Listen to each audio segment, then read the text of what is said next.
So we're moving to taking notice of integrative assessment tools to inform action on climate change. And that is with Margot, Raina, and Diana. So over to you.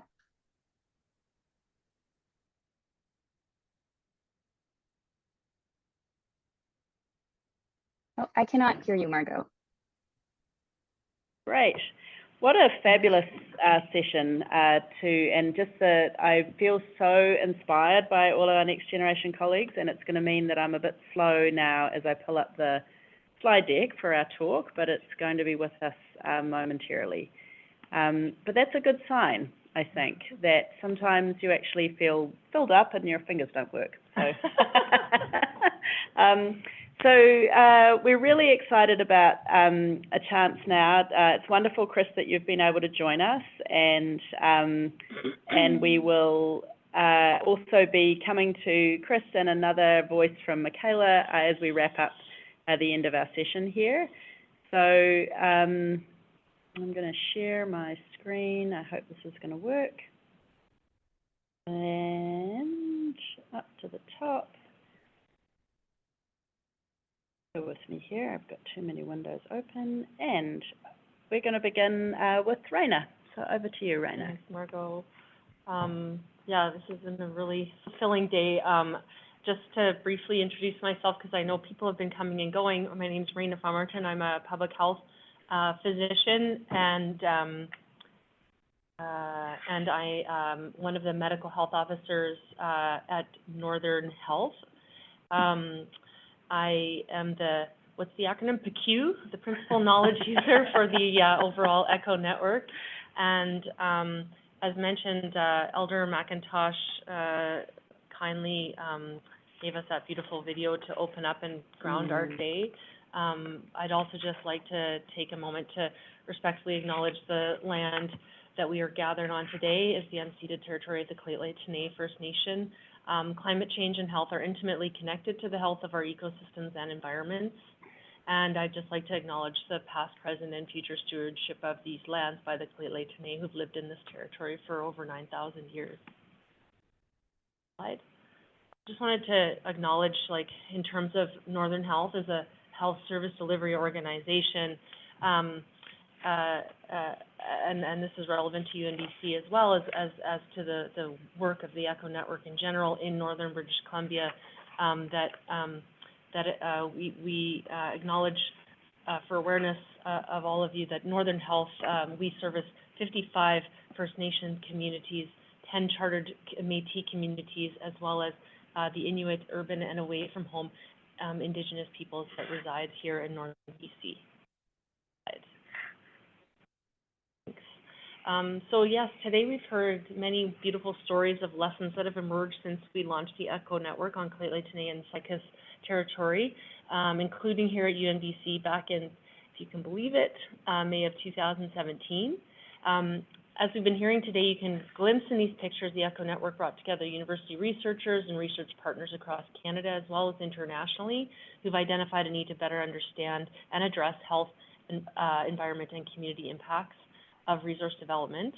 And these lessons have had relevance to other complex environment, community, and health challenges. And for this story, we're going to hear from some of the members of the team who've worked in particular in Northern British Columbia, myself and Dr. Margot Parks, Diana Kutzner, as well as two inspiring early career colleagues, Chris Busey and Michaela Skrlek, who've both moved into exciting new roles during the course of the ECHO network. Next slide.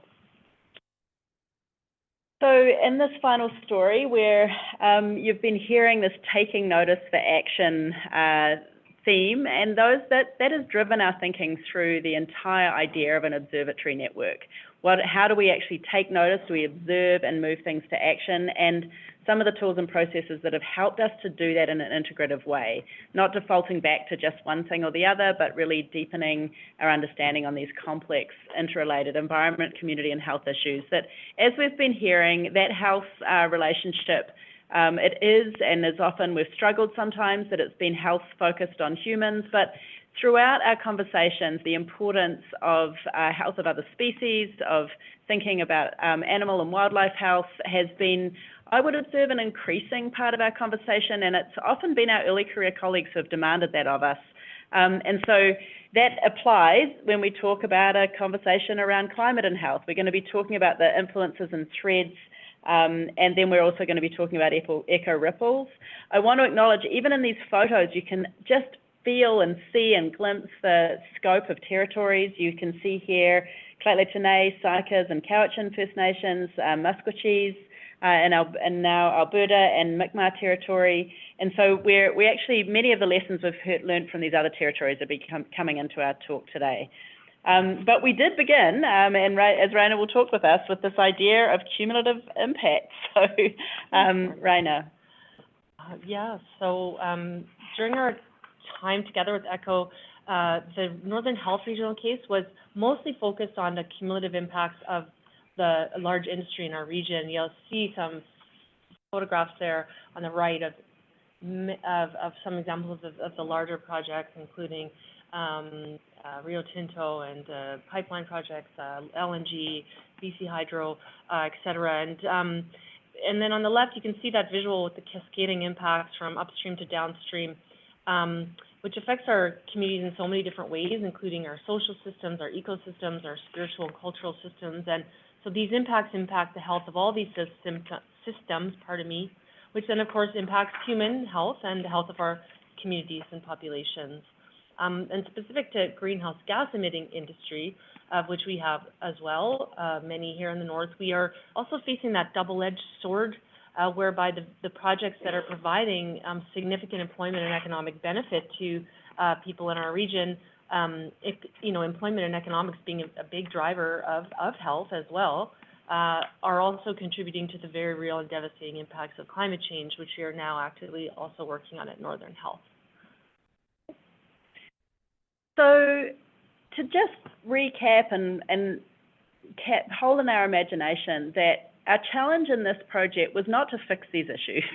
It was to try to strengthen capacity for intersectoral action to understand and respond to these cumulative impacts. And by strengthening capacity, we sought to really emphasize how can we harness things that bring things together again. And so we've heard about the healing indicators, the geospatial tools, the art-based and narrative tools.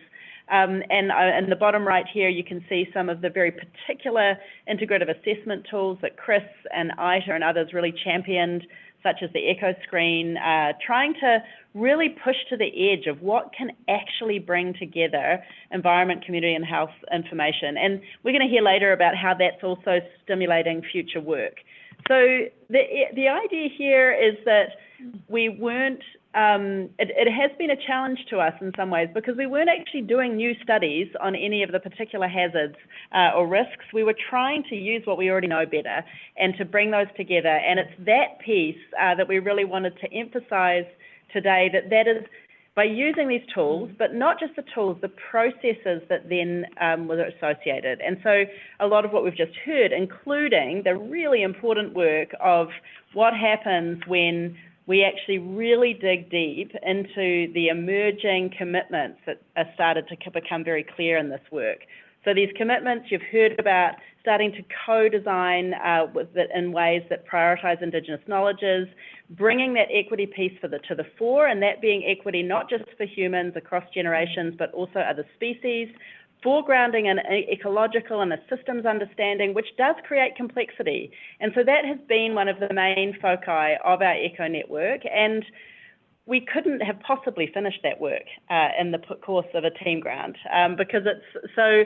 It is really heartwarming to me that despite the fact that we're moving into a much less formal phase, we have got an ECHO collective launching, and we're bringing some of those commitments that were founded in the ECHO network into a new phase of work. And so as you'll see here, that we're leaning into this co-benefits idea, we're leaning into how can we do things that are for healthy people and healthy places and a healthy planet.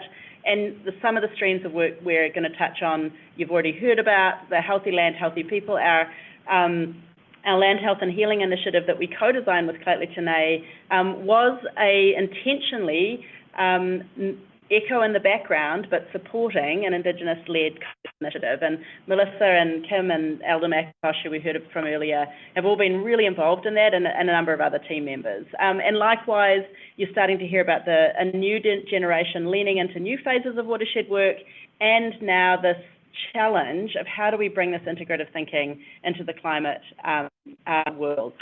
So I'm now going to hand over to Diana.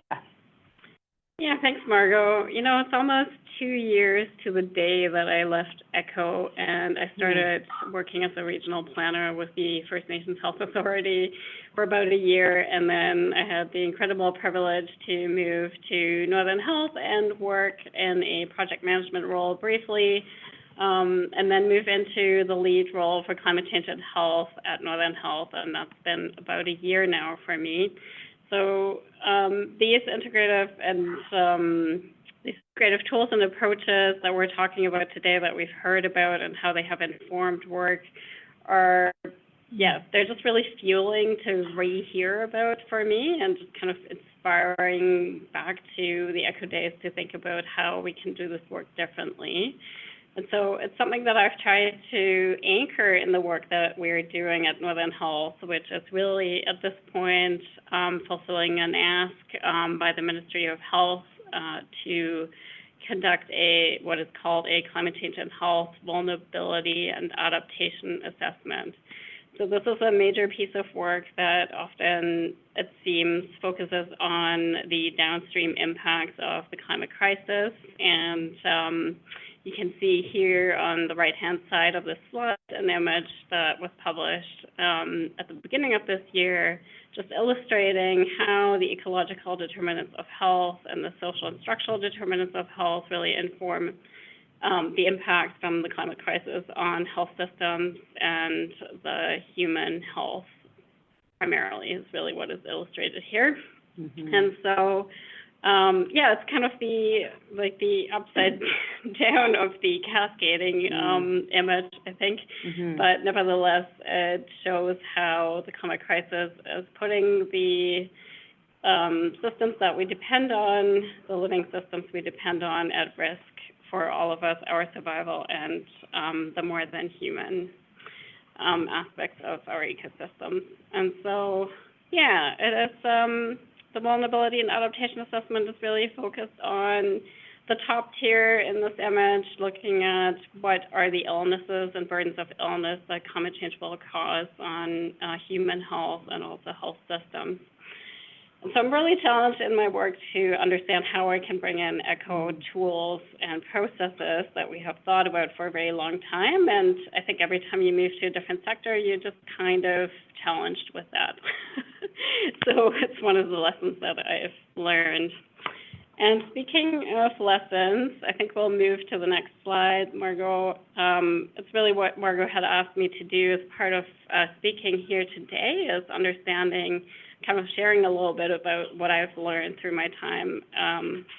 And I think I could probably speak all day long about all the lessons that I've taken away from ECHO, and I've tried to narrow it down to 4. So beginning with, I think, it's a never-ending journey of learning, and needing to be open to learning along the way and keeping an open mind is one of the lessons that I've really taken away from ECHO.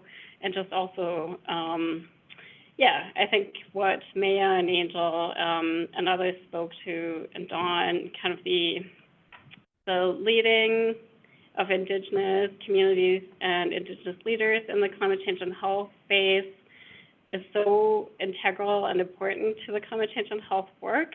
And so this is something that I learned through ECHO, but also am trying to now do more actively and more attentively in the work of the climate change and health vulnerability and adaptation assessment, which is centering Indigenous voices and understanding when those voices might be heard and or where they might be missing, and really pushing for uncomfortable conversations, sitting in discomfort, and understanding how we can start at least to imagine and implement decolonizing practices in this work. And all of that is extremely challenging, because we're also tasked with doing an assessment that is heavily informed by a Health Canada framework that is not Indigenous centered. So you can imagine the challenges that I come up against, and I'm just incredibly grateful that I'm part of the ECHO Collective going forward, because I know it will continue to be a space to draw strength and inspiration and tools and processes from. And so another lesson, I think, is perseverance, and finding allies in this work is so essential. Raina, sitting to my left here, is certainly an ally in these approaches and into this work at Northern Health, and really understanding how we can think a little bit differently, how we might push against system defaults, how we might continue to inspire people to think about complexity and tackle that head on, and continue to have conversations about it and holding space for those conversations. And this theme of perseverance and finding allies reminds me of the ECHO group of the regional case coordinators, really, which was just the operations team that went on for 5 years straight, and just brought together, Sarah, Anika, and Dion, and others from across the region, Jordan. I'm going to forget a few because a few transitioned in and out of ECHO, but it was really a monthly meeting that brought together folks that are interested in the same themes and challenges, and who were supporting each other in finding pathways and just listening to each other as we were grappling with complexity and institutional barriers, et cetera. So it is one of the lessons I take away from ECHO, and finding the cracks where the light shines through is an important one. I think we continuously keep looking for those. Next, the intergenerational connections and trainees. Really great to find this theme here at this ECHO wrap-up event, where we have trainees reflecting on the conversations each time that we tell a story and share how they've been impacted by ECHO. I've been lucky to have been able to bring in 2 trainees and MPH students to work with, and we're going to have another one working on this portfolio starting in January, and they've just been integral to moving the work forward, to bring in that accountability piece that Maya spoke to, and keep ourselves, I think, also inspired, and bring in a lot of energy into this work that can be very heavy. And the last one that I put here is that, showing up in other sectors, and I think ECHO is a great excuse in many ways to show up in other sectors, but it has really, the network has really brought this home for me as somebody who comes from natural resource management originally, shown that I can work in the health space and also bring those conversations back into sectors that I'm maybe more familiar with, and be comfortable and also sometimes uncomfortable bringing up the health perspective in those conversations, and just holding the space for health to be there. And it has allowed me to go and attend meetings like the BC chapter for agriculture or agroecology, I think. Yeah, and so, there are other folks at Northern Health that are also holding those spaces and continuously bring health into that context. And yeah, it's just something that I try to do intentionally. And lastly, I think I will just land on embracing failure, because we're all learning, and continuing to learn is really the bottom line. So with that, I think I'll hand it back over to Margot. Raina. Yeah, no worries. Well said, Raina. So just a couple comments around some of the key insights from the Northern BC case, and as a whole in that 6-year project is just like, I think we all appreciate the extent of movement that occurred between people within and between organizations, and needing to plan for this to ensure sustainability of all of our collective efforts. It's not a good or a bad thing, it's just the reality of these longer term kind of projects and this type of collaborative work. I think the pandemic really challenged and expanded these types of insights and deepened our understanding of the challenges and the importance of connecting across sectors and organizations. And, you know, for example, this is you know, relevant in terms of our connections with industry, because of necessity, we need to work closely with them to develop infectious disease plans. And then, you know, I guess that theme of like, health cannot do it alone, like it just can't. And so that Dana articulated well, and as of others in this room and online, that just the importance of intersectoral collaboration. You know, for every wicked problem, I think there's that cross-cutting relevance of equity and inequity of impacts. This relates to industry development and climate change and all kinds of messy, complex issues. And again, that need for intersectoral relationships for any kind of effective and comprehensive response. As Diana emphasized, the need for attention to environment and equity issues together is especially highlighted by the challenge of climate change, and our responses for that have and continue to be drawn directly from lessons from our ECHO collaborations, not the least of which is the co-benefits of intersectoral action. Next. So now what messages from the Northern BC? I think the importance of co-benefits and crossing sectors to navigate you know, issues of climate change and resource development in the north has implications for many, many issues that we face. It has wider implications for Northern Health and the complications that we face fulfilling our mandate to support a healthy population in Northern BC. Intersectoral collaboration has vividly demonstrated how each partner brings a very different way of looking at the issue and different backgrounds and strengths as to how it can be addressed, so those different perspectives. Working on very large, very complex situations are challenging, and we really look forward to leveraging these networks to help us tackle other challenging issues of relevance to us here in Northern Health, such as climate change.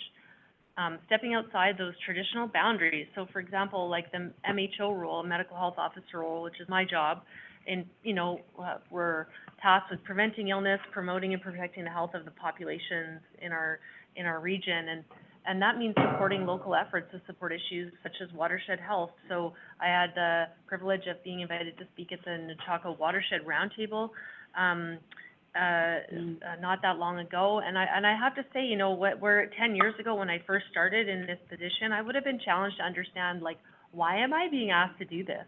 How does it fit into how do I fit in my role? Like, how do I fit into that issue in that space? And I probably would have been challenged, you know, by others potentially in the organization. Like, what are you doing, Raina? Why are you going to this watershed roundtable? Stick to your silo. Yeah, I think my experiences and learnings through the ECHO network, and in particular the teachings of Indigenous ways of knowing that have been integrated throughout this ECHO journey, and I think I can especially highlight, at least for myself, the experience in Cowichan, really taught me that this absolutely is and should be the role of a medical health officer, and understanding that protecting the health of our watersheds is protecting the health of the people in the communities that I serve. So Annika, I've just got a couple more slides, and we are aware that we'll be wrapping up this little part of things shortly here. I just wanted to flag the ECHO network is nested in behind that eagle. It was it should have been on the top, and I kind of think that's cool. I mean, eagle's eye view is one of the things that observatory networks are supposed to do. So a nice little era of so my emphasis really here is just to underscore the capacity strengthening and the sort of ripples of what the influences and ripples that ECHO is having and has had. And it is really notable to me that when we did this is a couple of years old now, and in fact we would have more trainees under that umbrella right now, but showing the Sankey diagram of all the different places where people participated and how many trainees and next generation colleagues was one of the purposes, strengthening capacity. Yes, there was an aspect where this team grant was also a capacity strengthening grant. Sometimes CHR actually has different forms of funding here, but we wanted to nest that thinking in how we operated. And the partnership with, and I want to really underscore, that wasn't just graduate students. It was also people in different roles in different organizations, transitioning between roles, people moving from one sector to another. And I felt like, as we saw here in these diagrams on the left, is that a lot of what was emerging was this sort of posture of humility among people. And there's a really important quote from Elder Marshall that associated with this kneeling figures image on the left-hand side, where when we're in this posture of listening, it's an essence of the two-eyed seeing way of operating, is that when you're in this posture, you can't be threatening, and that you need to be humbly listening and appreciating our roles as members of the wider, in the context of all our relations. And to quote Nicole Redvers, another Indigenous scholar in this space, that we can't change the issues that we've been created with the same thinking that created them, and that to do so separates ourselves. It falls into those colonial silos that separates ourselves from the things we needed to be connected with. And Sandra Harris, another Indigenous colleague who couldn't be with us today, but was another ECHO trainee, and she's done a beautiful video of about 10 minutes, which was a bit too long to include. But she was saying, silo busting is where it's at. And so that this is part of the capacity that we've been building on. And so when we were doing this early on, those of you that knew the previous evaluation, we spent quite a lot of time thinking about where it is that we had leaned into in a positive way to be creating transformative change, relational change, structural change. And as we finish up our reporting phase of ECHO, we're really going to be wanting to document how it is that we have actually moved some of those power dynamics, moved some of the, particularly as we've increasingly sought to co-design with Indigenous colleagues and youth colleagues, bring those ways where ECHO steps in the background and those other voices are the Indigenous-led events are things that ECHO can support and fuel some really important lessons that reflect those core commitments that we have. And so in the bottom images here, we're seeing images from the Cowichan event and also from the event we had about connecting climate, lands, water and health in the Still Ten. And you saw earlier a resource that's coming up from that. So I'm going to stop sharing here. We're going to hand over to Chris for some reflections and come back to hear some final thoughts from Michaela.